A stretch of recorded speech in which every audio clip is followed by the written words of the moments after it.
Bueno, buen día a todos. Resaltando obviamente en ese todos a la gran cantidad de damas que hay presente en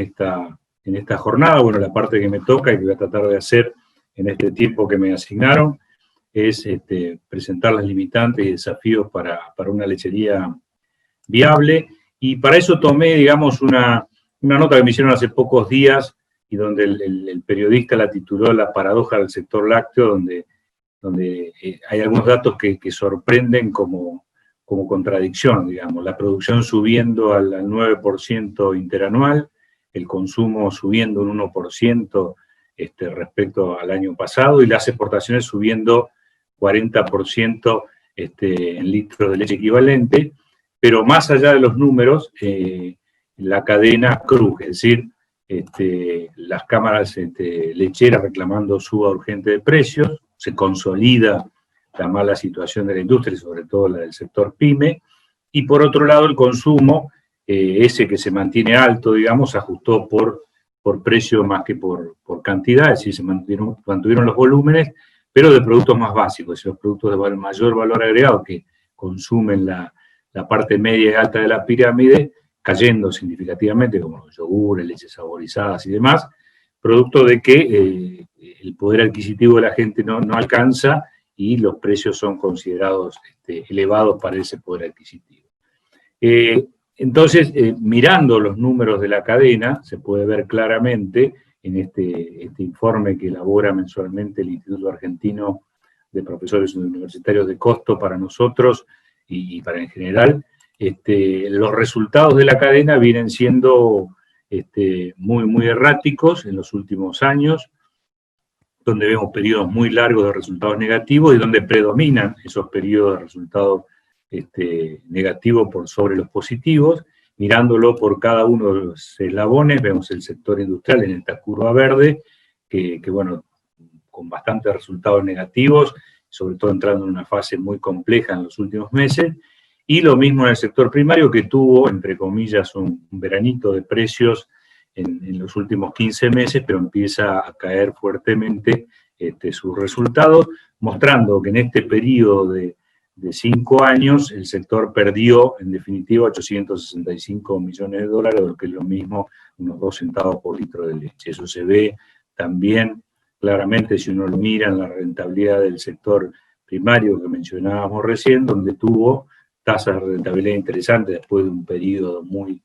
complejo, y esa tasa de rentabilidad empieza a caer. Ya seguramente cuando publiquemos esta semana los números de agosto van a estar en valores neutros, y seguramente en septiembre es probable que, lamentablemente probable, que la tasa promedio de rentabilidad sea negativa.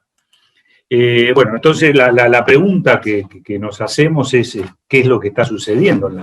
en la cadena, y lo que se, en virtud de qué pasa. El sector primario requiere un mejor precio. Los resultados del sector industrial en general, no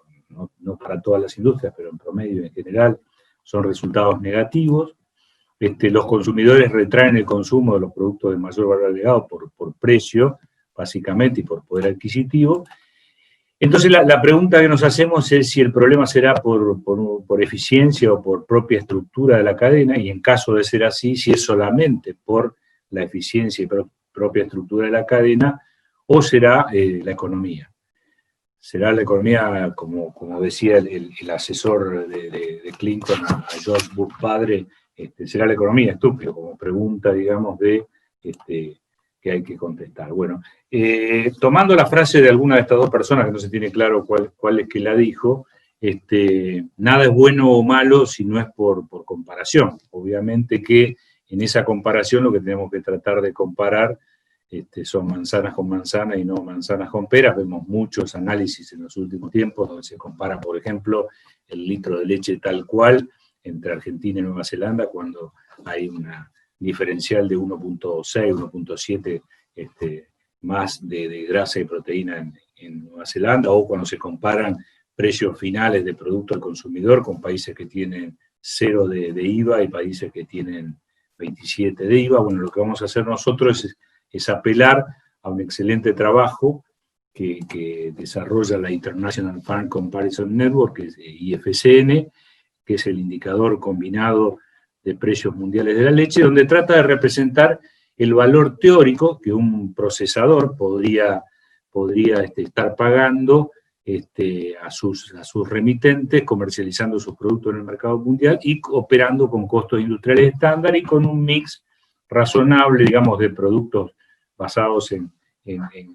grasa, digamos, básicamente leche en polvo descremada y su complementario la manteca, en queso y su complementario en suero, el 50%, y más o menos una estructura bastante parecida a lo que es el destino industrial en general. Y genera esta curva de precios que se podría estar pagando el productor. Y en esa comparación que mencionábamos, en el caso de Argentina, obviamente tenemos que compararnos con países que, al menos en una parte de ellos, son similares a nosotros, que son en la relación mercado doméstico, mercado externo, y para ello tenemos que acudir al promedio de los 27 países más el Reino Unido, la Unión Europea, que más o menos consume el 80% y exporta el 20%, Estados Unidos, que está en forma progresiva llegando a ese 80-20%, y no lo podemos hacer obviamente con países que son muy diferentes en la cuestión comercial, como son Uruguay, que tiene casi en forma inversa esa proporción,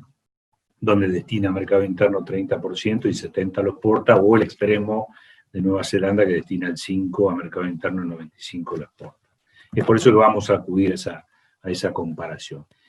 Acá vemos la curva de transmisión de precios, que si el precio probable que se podría pagar, que publica IFCN, y la curva verde es la que paga, en definitiva, en promedio, en todo ese periodo, Estados Unidos y la Unión Europea. Fíjense que las curvas son bastante similares. Podemos ver que el coeficiente de correlación está muy cercano a 1, es 0,85, y que incluso el precio promedio de la Unión Europea y Estados Unidos está 1,5 centavos por encima de la curva que genera IFCN. Con una particularidad que vemos que cuando se producen grandes descensos de precio en la curva de IFCN, esos precios en la Unión Europea y Estados Unidos no son acompañados, producto de que aparecen los mecanismos de amortiguación de esos precios, como son la gran institucionalidad que hay en la cadena, o los stocks públicos o privados, es decir, stock de intervención, como en el caso de la Unión Europea, o las ayudas directas al productor, ayudas directas o indirectas también a la industria, la compra de última instancia del Estado en los bancos de alimentos, cosa que ocurrió mucho en este fenómeno último de pandemia, cuarentena, aseguramientos de margen, es decir, ahí con la intervención público-privada también, los retornos por el hecho del 50% de las empresas en esas dos economías son básicamente cooperativas. Y si ese mismo análisis lo hacemos para el caso de Argentina, es decir, la misma curva de IFCN de los precios probables de pago y la curva real de pago de Argentina, donde podemos ver que aquí ya la correlación es mucho más baja, es decir, una correlación de 0,64 a 1, y el diferencial entre el precio promedio que determina IFCN y el precio que realmente se paga en Argentina hay un diferencial de 6 centavos de dólar por litro. Obviamente en todos los casos están estandarizadas las leches a un mismo nivel de composición para que sean comparables, y a su vez los precios que estaban en el caso de IFCN en kilos de leche están transformados a litros también por un factor de conversión. Vemos que, como dice el amigo Hugo Cuatroche, Argentina está siempre invitada a los velorios y nunca está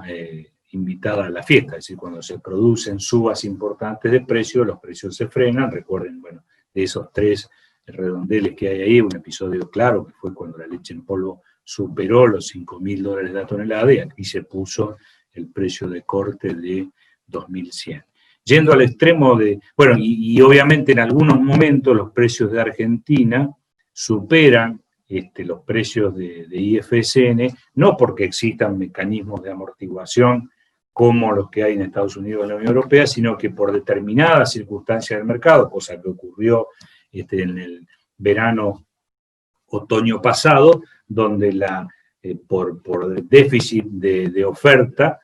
producto de la menor producción, o porque en algún momento determinado hay un exceso de demanda, porque está traccionando, por ejemplo, el mercado interno, las empresas hacen más puja por la materia prima y suben los precios incluso, como lo venimos publicando a veces nosotros, por encima de su capacidad de pago. Pero no es porque existan mecanismos que acompañen a las empresas para que sostengan el precio. Si hacemos en el extremo la comparación, es decir, si no comparamos Argentina con IFC, sino ya con la Unión Europea y con Estados Unidos, el diferencial es de 8 centavos. Y bueno, la pregunta que nos hacemos, y por eso aparece esta figura del Pac-Man, es quién se come esos 7 centavos o casi 8 de diferencia que no llegan a transmitirse como precio al productor en la cadena. Es decir, cuáles son algunos de los problemas en la transmisión de precios. Obviamente una baja facturación por litro de leche, a pesar de que tengamos 80% del mercado interno. La pregunta es si es un problema de la estructura industrial, por atomización, por escala de plantas, por productividad de la mano de obra. Si es producto de la comercialización en el mercado doméstico, es decir, si hay una gran concentración en la distribución minorista o hay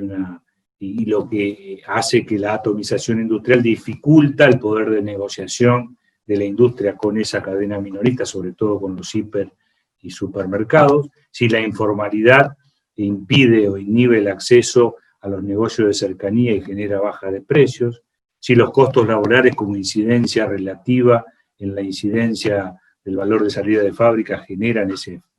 problema de falta de transmisión, si la carga impositiva, digamos que es más del 40% en Argentina, detraen esa posibilidad de transmisión, el costo financiero, no solo el costo financiero operativo que encarece toda la actividad, sobre todo en los plazos de pago y de cobro y demás, sino en la posibilidad de que no se puedan realizar inversiones para el cambio tecnológico y para la automatización de procesos o para el bienestar animal. Los costos de logística y distribución, es decir, los grandes problemas que tenemos en Argentina, donde los costos muchas veces son más caros los costos internos que los fletes internacionales, producto de los déficits que tenemos, los excesos de costos, es decir, hay que enviar un camión de queso donde cuesta más caro la vigilancia y el seguro, producto de que se roban los camiones, que el costo real de transporte de esa mercadería. La falta de incentivo a la exportación, es decir, lejos de tener mecanismos de amortiguación como existen en el mundo, en Argentina tenemos sobrecostos, como son los derechos de exportación, o los altos costos del FOBIN, o no tenemos preferencias porque no tenemos acuerdos comerciales que mejoren nuestros ingresos, no hay mecanismos para prefinanciación de exportaciones y guarras, es decir, ¿cuáles son algunos de esos problemas? Bueno, y la lista sigue. Evidentemente en una presentación de este tipo se podría hacer valorizar todos estos mecanismos y determinar si esos 8 o 9 centavos están metidos acá adentro porque faltan. Obviamente el tiempo no nos da para presentarlo, me quedan solamente algunos minutos para terminar esta presentación, pero la idea es dar un planteo de los más importantes. Uno de los que nos planteamos es decir, acá tenemos el ranking top 20 del año 2018, porque tenemos en facturación que hemos publicado 2019, pero todavía no tenemos la cantidad de litros procesados para determinar la facturación industrial por litro procesado hasta top 20. Fíjense que es $1 por litro de leche y oscila entre empresas con mucha menor facturación, como puede ser Dairy Farmer of America con 50 centavos de dólar por litro, o el caso extremo de empresas que venden gran cantidad, o la mayor cantidad de sus productos son de valor agregado, que llegan a $2 por litro de leche. En el caso de Argentina, vemos que esa facturación mixta entre el mercado interno y externo está en el orden de los 50 centavos, el último dato, el promedio de estos últimos 5 años es de 57 centavos de dólar por litro. Por ejemplo, en Uruguay, ese promedio es de 53 centavos de dólar por litro, y el promedio de esas top 20 que veíamos recién, $1, es decir, lo lejos que estamos de ese promedio. En principio dijimos que Uruguay es muy diferente que nosotros para poder compararla, pero obviamente los que tenemos una muy sana envidia de nuestros hermanos uruguayos, habitualmente nos comparamos por ser muy parecidos en algunas cuestiones de idiosincrasia, y por eso lo traje a colación. Partiendo de esta diferencia analizada para el periodo agosto 2019-julio 2020, fíjense el precio, que fue 5% más bajo en Argentina que en Uruguay en ese periodo, cómo fue la facturación. Es decir, fíjense que en el mercado interno Uruguay facturó 66,5 centavos de dólar por litro, en cambio en Argentina 57, es decir, 14% menos en el mercado doméstico. Y en el mercado internacional, cosa que debería ser muy parecido, 45,9, 43,4, 5% menos Argentina, pero producto de la diferencia de mix, que en el caso de ellos es 30% mercado interno, 70% exportación, y en nuestro caso es 78 mercado interno, 22 exportación, nuestro mix es un poquito más alto, siendo 2,6%. La pregunta es, ¿qué pasaría si nosotros pudiésemos facturar toda nuestra producción es decir, nuestro 78% de mercado interno, el valor que factura Uruguay, nuestro 22% del valor que factura Uruguay, y se transformaría esa facturación de 54 centavos en 62 centavos. Y sí, eso genera obviamente una diferencia de casi 8 centavos por litro, que por la participación que tuvo el productor sobre el valor de salida de fábrica en ese periodo, que fue del 54%, podría recibir un adicional de su precio de 5 centavos con 10, quiere decir que sumado a los 28,40 que en realidad cobró, su precio iría a 33 centavos con 50, obviamente mucho mejor que el precio del resultado de Uruguay, que es lógico que así debería ser, porque tenemos una estructura comercial muy, muy diferente. Entonces, la pregunta en esta comparación entre Argentina y Uruguay es ¿por qué se da esa diferencia? ¿Es por mejor rendimiento industrial por composición? Bueno, parte de respuesta en eso hay, es decir, si miramos los datos composicionales de Uruguay, los rendimientos obviamente van a ser más altos porque tiene 3,5% menos de composición argentina que Uruguay. ¿Es porque exporta a mejores precios u otro mix de productos? No. Incluso Argentina tiene un mix de exportación de mayor valor agregado que Uruguay, en virtud del análisis que hicimos del componente de exportación de Uruguay. ¿Es porque no sobreoferta al mercado interno y puede lograr mejores precios? Obviamente que sí. Es decir, al ofrecer no el 100%, el 80% como ofrecemos nosotros, ofrece el 30%, digamos,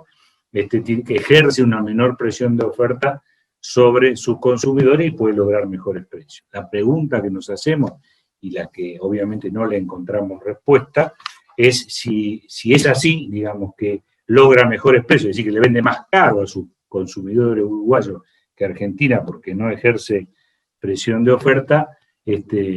la pregunta es si no hay defensa de la competencia y el consumidor, o no protegen la mesa de los uruguayos, como si nosotros los argentinos protegemos la mesa de los argentinos a través de precios máximos, precios cuidados, ley de góndola y demás cosas que sabemos que tienen efecto cero. Lo único que hacen es no cerrarnos en algunos conceptos, que son básicamente por qué el sector industrial y primario de Argentina tiene que recibir los precios de los insumos en dólares de un dólar que no maneja, por qué la producción primaria de la industria tiene que recibir insumos en pesos de una inflación que no maneja, por qué tiene que tener acuerdos paritarios para fijar un salario, y después cuando llega el momento de compensarse esos costos, el precio no lo puede fijar y se lo fija un tercero, poniéndole precios máximos o precios mínimos. Y eso hace que, en definitiva, no se pueda lograr el realmente precio que se puede lograr, no pedirle a un sector que resuelva los problemas de bajo ingreso per cápita de la población, sino que es una cosa que tiene que resolver obviamente la economía. Entonces, esos problemas que vemos, tenemos que detectar si será un problema estructural de la propia cadena láctea o es otro el motivo. Obviamente que en el sector primario y en el sector industrial hay cosas para corregir. Aquí tenemos de los 30 modelos de INTA, es decir, las 10 regiones, los 3 estratos de producción, promediados los estratos. Y se ve claramente problemas de tamaño, de escala y de productividad. Fíjense ustedes que tenemos ambos el de estratos bajos que tienen 97 hectáreas, al alto 237, 108 vacas versus 367, o productividades que van de los 5.700 litros a más de 10.000, lo que hace que el estrato bajo tenga una rentabilidad del 0,5% en el último año, cuando el estrato alto tuvo una rentabilidad del 5%, y donde en el tiempo, en los últimos 12 meses, podemos ver que la rentabilidad del estrato bajo estuvo prácticamente permanentemente en cero o en negativo, la del estrato medio estuvo en el orden del 3 al 2%, y la del estrato alto se movió en un escenario de 5 o 6% de rentabilidad, lo que muestra claramente que hay un gran potencial para estos dos estratos de pasar a este estrato superior, donde vemos en este estrato superior, y siempre lo repetimos, que no son tambos solamente que provienen de una inversión externa, sino que muchos de ellos, y sobre todo la mayoría, son tambos que han pasado diferentes etapas, y tambos familiares que arrancaron en 1.000, 2.000 litros, y están en 10, 20 o 30.000 litros de leche. También, como hay una diferencia entre el tamaño de los tambos, entre estratos de tambo, hay también un problema de regiones. Acá se ven los costos por cada una de las 10 regiones que relevan los costos regionales de INTA, y vemos regiones con costo de producción de 16 pesos por litro en julio, y regiones con 18 pesos con 91, y esas mismas regiones 5,3% de rentabilidad, y otra región con 0,6, planteando que estamos hablando de casi las dos cuencas estas, junto con Villa María y Córdoba Norte, las que más cantidad de litros aportan al total nacional. Así se observan diferencias regionales muy significativas, y cuando uno las va a estudiar adentro, ve que las estructuras de producción, los sistemas de producción, la eficiencia productiva es muy diferente de una región a otra. Hay una cosa que se usó siempre en Argentina, que es la gran competitividad que tenemos externa en el sector primario de producir a costos bajos. Bueno, acá hay un trabajo que hizo el ingeniero Galeto con datos de IFCN, comparando Argentina, Nueva Zelanda, Estados Unidos y Alemania, de los 4 tambos estos que lleva adelante, de la gran totalidad de tambos que lleva sus costos IFCN. Estos son la curva de evolución de costos por litro de leche de Argentina, esta la de Nueva Zelanda, la de Estados Unidos y la de Alemania, donde vemos claramente, digamos, que esa gran ventaja de costos bajos que tenía Argentina se fue diluyendo, producto de que aquellos que arrancaron con costos muy altos de producción ya se están acercando a Argentina y le están quitando a Argentina esa competitividad intrínseca que tenía de ser una productora de leche a costos muy bajos. Otro tema importante para ver es que una cosa decisiva en la producción de leche, y sobre todo en una producción de leche como la nuestra, donde se destina prácticamente el 50% de la leche a hacer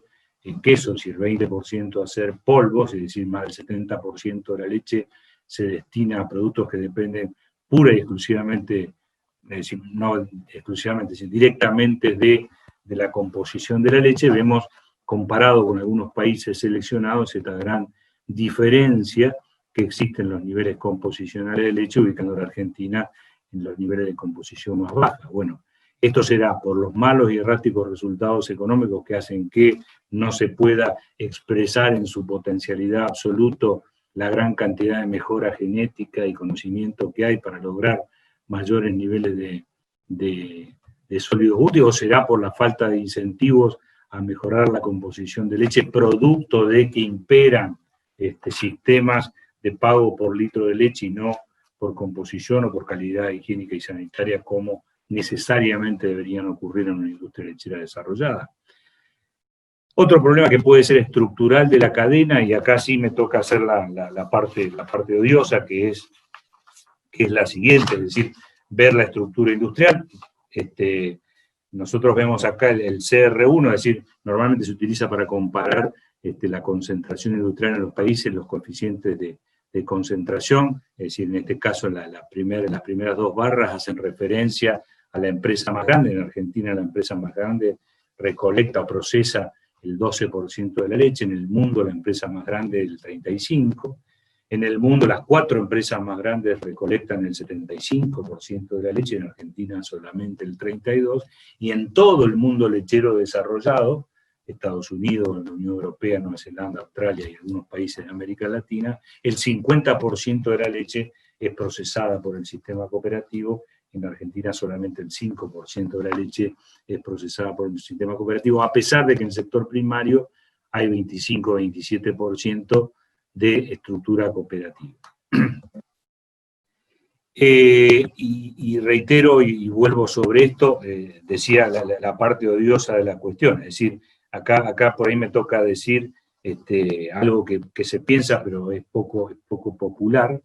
que la menor concentración reduce las economías de escala, es decir, reduce o disminuye la posibilidad de las empresas de negociar con la cadena comercial más concentrada, donde toda la industria yendo en forma atomizada, se genera una posición medianamente dominante del sector de hiper y supermercados. El otro fenómeno es la productividad de la industria. Fíjense, acá hemos dividido las industrias que procesan más de 3.000 litros de leche por persona y por día, que son el 20%, después un grupo que procesa entre 1.000 y 1.500, que es el 40%, y otro grupo que procesa menos de 1.000 litros de leche por día, de otro 40%.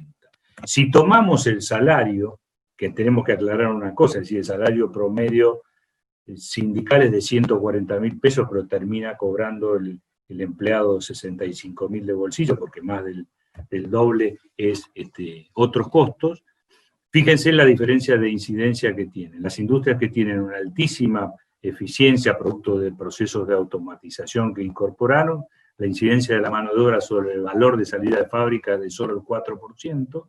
las empresas que están entre 1.000 y 1.500 litros de procesamiento, que son el 40% de la leche de Argentina, la incidencia de la mano de obra es 11%, y en el otro grupo 17%, con varias empresas donde la incidencia de la mano de obra supera el 20%. Esto no es una cuestión de endilgarle a los trabajadores, que pueden o no tener bien merecido su salario, sino el tema de la estructura que tenemos industrial y los sobrecostos que genera el costo salarial, los problemas que esto ocasiona. Y un último punto para ver, que siempre se analiza, que es la participación comercial del productor en el valor de salida de fábrica, en el valor de mercado interno antes de impuestos, que en el caso de Argentina es 31,5%, y en el caso de Estados Unidos es muy similar, fíjense que es del 30%, pero acá tengo que hacer una salvedad, que bien me hizo la reflexión en estos días el doctor Lema, y que vamos a publicar un artículo ahora, que no es lo mismo ser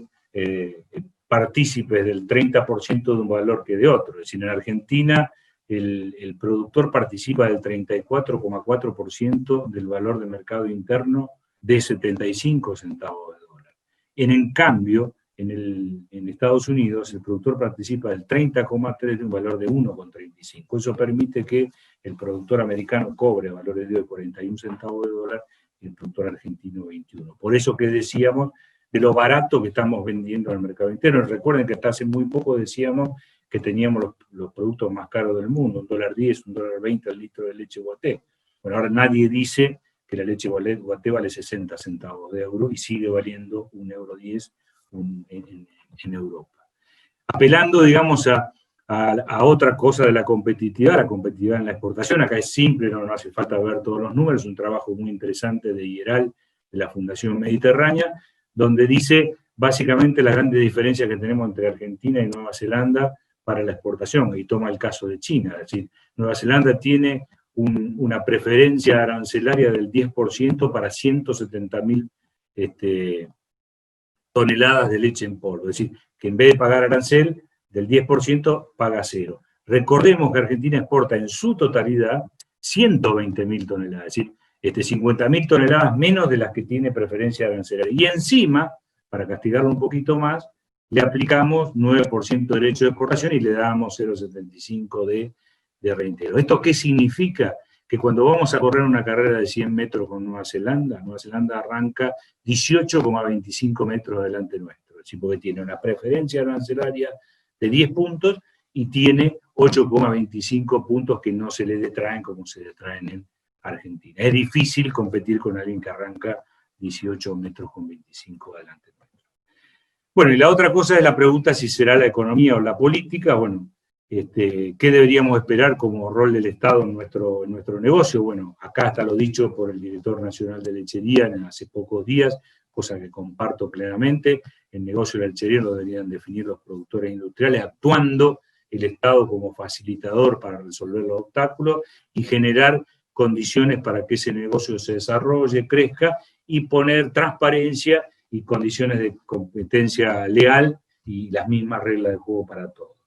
Entonces, lo que nosotros le pedimos al Estado, y para eso voy a utilizar una frase futbolera que decía Alfredo Di Stéfano, el arquero del Valencia, cuando lo entregaba, decía: mira, pibe, no te pido que atajes alguna, pero por lo menos las que van afuera no las tires adentro. Y es en este sentido, es decir, todas estas cosas son las que en definitiva, en mi entender, se comen gran parte de los 8 o 9 centavos de diferencia. Es decir, escuchaba a un ministro decir que la presión impositiva tal vez no es tan alta. No es tan alta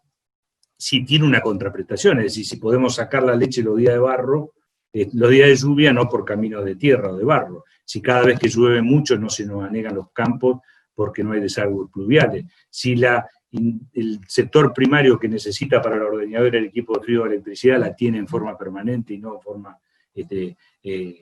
cortada. Si hay comunicación y hay arraigo en el campo porque hay conectividad, cosa que no hay. Es decir, y todas esas cosas que vuelven a través de la devolución de los 43% de impuestos que paga. O si podemos mejorar la productividad y eficiencia o automatizar los procesos industriales a tasas del 1%, como nuestros competidores, los que queremos comparar, y con plazos de 40 años y no con tasas de 40, 50, 60, 85, como llegamos hasta hace poco a decir. Lo que quiero ser muy claro en este concepto de la cuestión del Estado, y pido que se me entienda muy bien, y ya se me está yendo el tiempo y me van a retar, que es que ningún gobierno se sienta culpable particularmente, pero tampoco que ningún gobierno de los últimos 75 años se sienta excluido de esta culpabilidad, de todas las cuestiones que se están carcomiendo los 8 o 9 centavos en la leche, en la yerba mate, en la pera, en la manzana, en la vitivinicultura y en todas las actividades. Apelando también a otra frase futbolera, está dicha por el sabio Javier Mascherano, dice: nunca voy a entender por qué nos exigen que le ganemos a los alemanes y nunca en ninguna faceta de la política o de la vida social somos como ellos. Es decir, queremos ganarle a los neozelandeses en la carrera de la lechería mundial y arrancamos 18 metros con 25, como dije antes, por atrás de ellos, ¿no? Entonces, como conclusión y para cerrar, y espero no me reten los 5 minutos que me robé, hay que ver la parte medio llena del vaso. Tenemos sobradas ventajas comparativas, esto lo decimos hasta el cansancio: clima, suelo, superficie, agua, conocimiento. Tenemos técnicos excelentes, profesionales excelentes y productores altamente resilientes que soportan de todo tipo de cosas, y sectores y gente industriales también. Tenemos una proporción importante del sector primario industrial muy desarrollada, es decir, tenemos tambos con altísimos niveles de productividad y eficiencia, con mucha mejora en bienestar animal. Tenemos industria muy automatizada, es decir, no tenemos nada que envidiar en gran parte de nuestra lechería. Tenemos grandes posibilidades para mejorar, es decir, hay un gap muy grande, no hemos llegado al techo y perdemos plata. Todavía nos falta desarrollar cosas para capturar más renta. El escenario internacional, a pesar de los vaivenes del mercado, es sumamente promisorio, tanto del lado de la demanda como de la oferta. Es decir, fíjense, si nosotros miramos la producción de leche en Nueva Zelanda, hace prácticamente 10 años que se mantiene en el mismo nivel. La producción de Australia cae. Hemos publicado notas de varios países del este europeo con serios problemas en cierre de tambos, tasas de más del 5% anual y demás. Es decir, la posibilidad de Argentina de ser un actor mundial de peso están dadas. Entonces, aunque sigamos reclamando mejora a los gobiernos, debemos concentrarnos en nuestra zona de influencia, es decir, en nuestro cono de sombra, en nuestros problemas propios. Tenemos que hacernos representar por los mejores, involucrarnos, no solo representarnos por lo mejor en la política partidaria, sino también en las instituciones en las que estamos. Dirán: ¿para qué se mete este tipo en la política? Porque es evidente que nos dificulta el negocio, la no política o la mala política. Tenemos sobrada experiencia que, si esperamos que nos resuelvan los problemas de afuera, es posible que lejos de ello lo compliquen. Y por último, no somos, y así a la Argentina al palo hay que dejarla un poco, no somos los más eficientes, los más baratos, ni nada de eso. Y si lo éramos o lo fuimos, estamos dejando de serlo. No hay que festejar la viveza en la evasión de algunos porque perjudica el negocio de todos. Es decir, como los impuestos son altos, aplaudimos cuando alguno logra birlar el control del gobierno. Eso afecta a que concentra la distribución minorista de las empresas que están en blanco en las grandes cadenas y les impide llegar a la cadena minorista de barrio, a los chinos y demás, y a su vez tira los precios para abajo. Dejar un poco el me parece, me dijeron, creo, y reemplazarlo por los datos objetivos y los análisis serios y fundamentados, y en muchos casos no utilizar ejemplos de cosas que no existen en el mundo, o que existieron, no fracasaron, y venderlas, porque aparte de hacerle crecer la nariz al que lo dice por mentiroso, genera ciertas expectativas en la gente que obviamente compra cosas de este tipo pensando que van a mejorar su realidad, y son verdaderas mentiras. Tenemos que hacer más tranqueras y portadas para adentro, como mostrado que hay cosas para corregir. Tenemos que buscar una visión compartida en el diagnóstico. Cada vez que tenemos una charla decimos, vamos a ver el diagnóstico, y otra vez con el diagnóstico. Y claramente tenemos grandes diferencias en la visión del diagnóstico dentro de toda la cadena. Y bueno, y elaborar también en conjunto las posibles soluciones. Una cosa que también es propia de los argentinos, que somos bastante como el perro del hortelano. Si alguien está haciendo bien las cosas, hay que apoyarlo, sumarse, y no descalificarlo porque me puedo quedar afuera, o porque yo no estuve, o porque no me llamaron, o porque no me invitaron. Y tenemos que tratar de no demorarnos, porque corremos el riesgo de seguir perdiendo de la parte llena del vaso. Gracias.